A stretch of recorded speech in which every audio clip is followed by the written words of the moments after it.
My name's Laurence Vides. I write for the Huffington Post and Gramophone.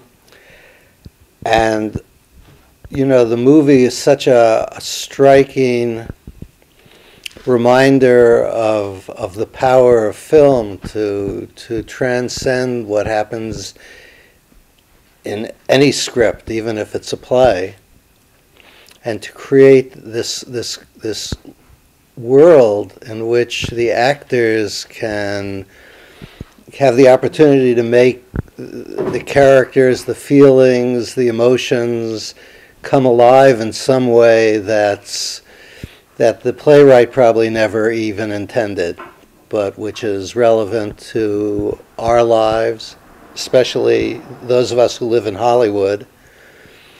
It's sort of like an Altman, movie. Got a lot of people in it, a lot of things going on. There are no easy answers to the problems that people have. So, I think it's the kind of context in which suicide becomes sort of a normal option for people. And while it's very depressing, it's also, since it's the only way for some of these characters, it's incredibly liberating.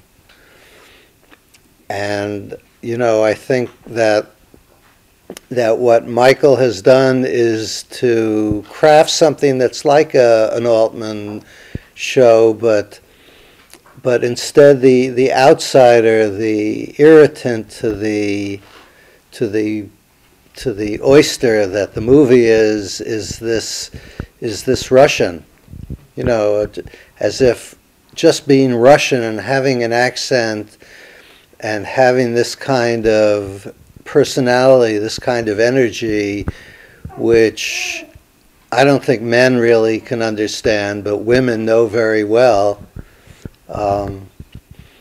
That's the difference. He's brought a Russian into it, and it doesn't matter, I don't think, that there's no backstory. I think that the fact that there is no backstory is a plus. That way we don't have to really think much about who this person is, but rather we can just watch her come to life. And the other amazing thing about this is the cast.